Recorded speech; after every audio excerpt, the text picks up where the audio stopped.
Untuk memastikan dugaannya, Hani pun mampir ke pusat pengobatan keluarga Mo. Saat melihat seorang gadis yang ternyata adalah Nona Mo, Hani pun langsung memanggilnya.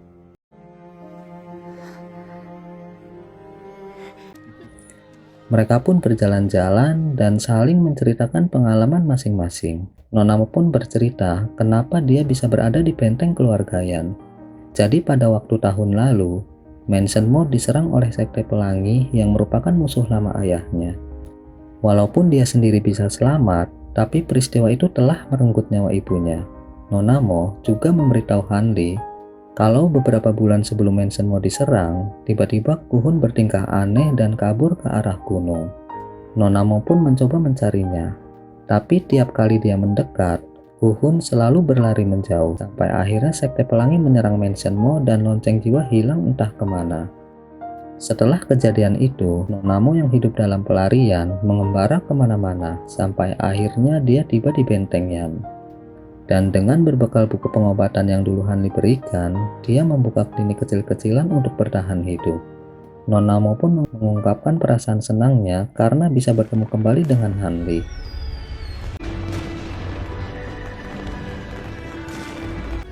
Saat itu, Swanar terlihat sedang minum-minum bersama beberapa pria di sekitar penginapan.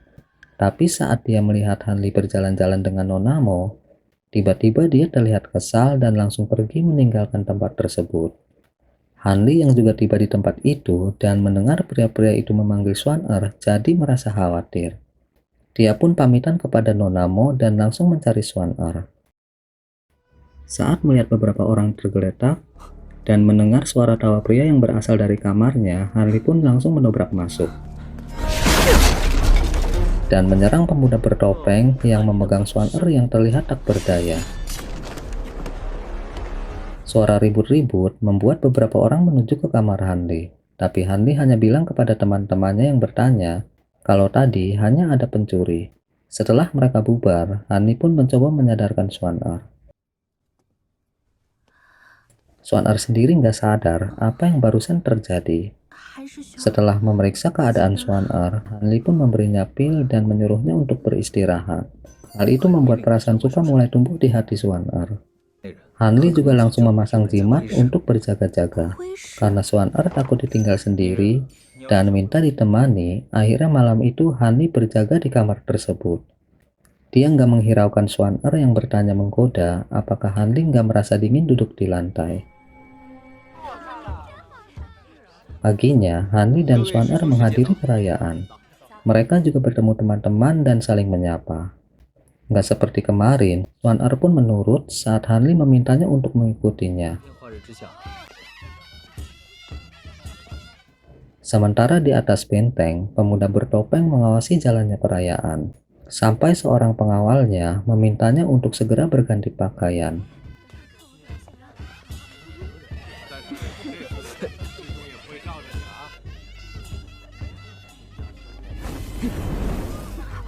Terdengar suara pengumuman kalau perayaan akan segera dimulai. Untuk itu, para tamu diminta untuk menuju ke depan, karena Nona Yanar dan mempelai pria sebentar lagi akan memasuki aula. Para tamu pun menjadi heran kenapa acara yang seharusnya berburu harta karun tiba-tiba berubah menjadi acara pernikahan. Apalagi saat mereka sama sekali belum pernah melihat mempelai pria. Hanli yang melihat telunjuk mempelai pria berwarna hijau teringat dengan pemuda bertopeng tadi malam yang juga mempunyai jari berwarna hijau, dan juga dengan orang-orang mencurigakan dari Sekte Gunung Buas yang dia bunuh di tanah terlarang. Hanli pun berpikir apakah mungkin pemuda itu berhubungan dengan cerita Paman Wu tentang mata-mata dari Sekte Jalan Iblis. Hanli pun memberitahu Swanar kalau mempelai pria adalah orang yang tadi malam berniat menculiknya. Perlahan, mereka pun mulai mundur menjauhi tempat tersebut. Saat itu pemuda itu berkata kalau pesta akan dimulai. Semua orang kaget saat melihat formasi roh darah milik Sekte Jalan Iblis. Ditambah formasi Benteng Yan yang membuat tingkat kultivasi semua orang ditekan dan hanya terbatas sampai ranah temurnian Ki. Untungnya dengan jimat tingkat tinggi ranah pemurnian Ki milik Hanli, ditambah dengan teknik bola api, Hanli berhasil menjebol formasi roh darah yang mengurungnya. Beberapa orang berhasil mengikuti Hani keluar dari kurungan sebelum akhirnya lubang itu tertutup kembali. Mereka pun mati-matian berusaha kabur.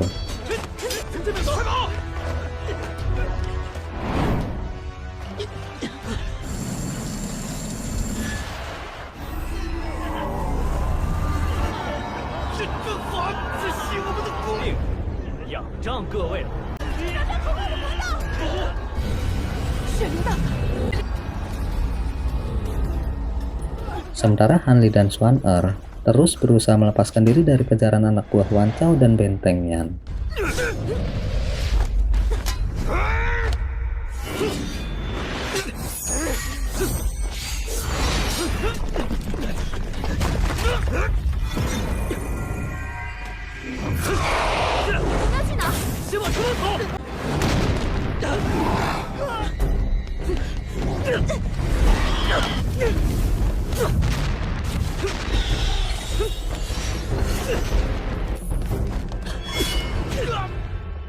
Hanli pun memberi Swan-er jimat terbang dan menyuruhnya untuk segera lari.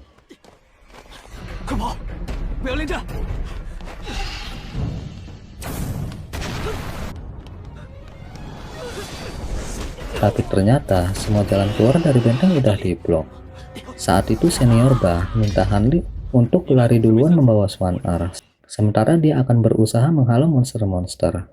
Tapi Senior Ba nggak bisa menahan monster-monster itu lebih lama dan akhirnya dia pun tewas. Saat Hanli bingung memikirkan cara untuk meloloskan diri, terdengar seseorang memanggilnya, dan ternyata itu adalah Nona Mo. Nona Mo memandu mereka ke saluran air kuno yang tembus keluar benteng.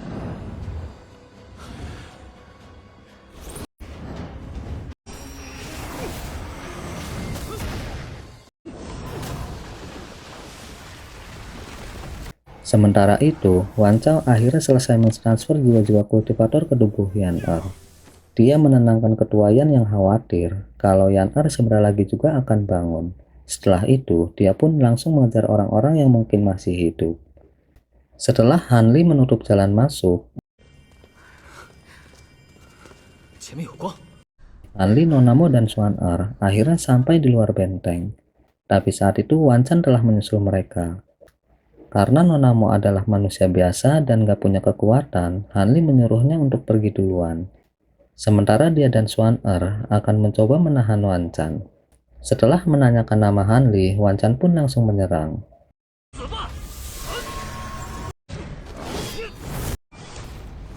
Hanli pun minta Swan-er untuk mengaktifkan jimat terbang dan lari meninggalkan tempat tersebut.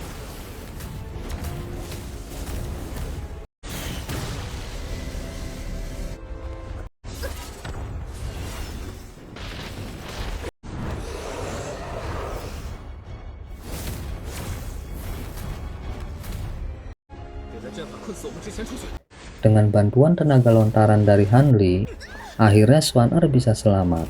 Hal itu membuat Hanli merasa lega. Saat itu, Wan Chan menggunakan teknik memanggil monster.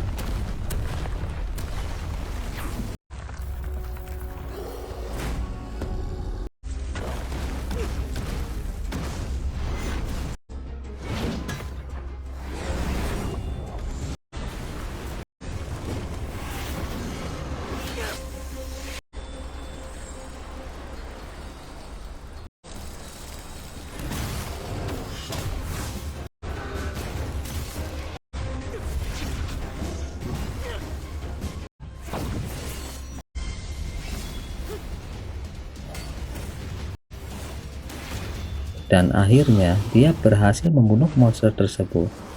Hanli menggunakan teknik pedang Ping Yuan, tapi itu hanya cukup merepotkan Wan Chan. Dan akhirnya Wan Chan pun berhasil mematahkan teknik Hanli dan langsung menyerang tubuh asli Hanli yang jatuh bebas tanpa daya.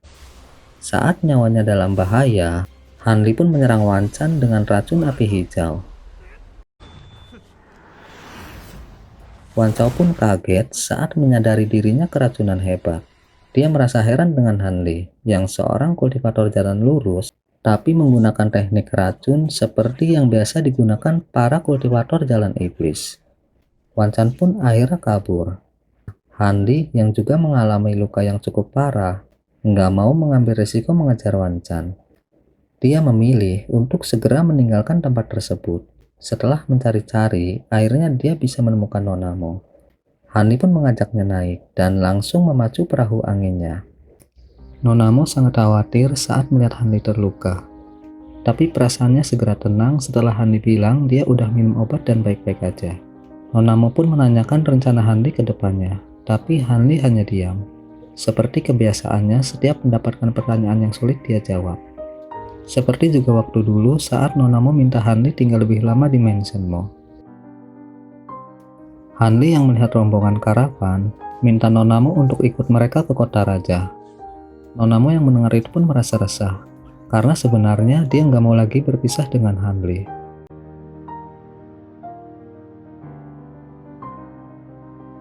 Hanli memberi Nonamo sebotol pil yang bisa dia jual untuk memulai hidup baru di kota raja. Tapi Nonamo nggak mau menerima pemberian Hanli. Dia membuang botol tersebut dengan kesal. Nonamo pun bertanya dengan suara lemah, apakah mungkin mereka akan bisa bertemu kembali. Tapi saat Hanli menjawab kalau kali ini dia nggak yakin mereka bisa bertemu kembali, Nonamo pun mulai menangis dan langsung memeluk Hanli. Dia pun mengungkapkan keinginannya untuk bisa menjadi kultivator agar dia bisa terus bersama dengan Hanli. Tapi Hanli nggak bisa apa-apa karena Nonamo hanyalah manusia panah tanpa akar spiritual. Walaupun terasa berat, Hanli pun terpaksa meninggalkan Nonamo. Setelah Nonamo pergi, Hanli pun memacu perahu anginnya menuju lembah Wanfeng. Sementara anak buah Wanchan melapor kepada ketua sekte roh hantu kalau tuan muda mereka telah berhasil mengambil alih benteng keluarga Yang. Ketua sekte roh hantu tertawa mendengar kabar tersebut. Dia mulai menyiapkan serangan besar-besaran kepada 7 fraksi di negara Yu. Dan ini adalah akhir dari season pertama cerita Hanli. Karena season keduanya belum ada, jadi akan berhenti dulu sampai di sini. Tapi buat kalian yang penasaran dengan petualangan Hanli berikutnya, nanti gua akan coba ceritain dalam versi novel. Oke guys, segitu aja dulu. Gua pamit, see you next time di video berikutnya.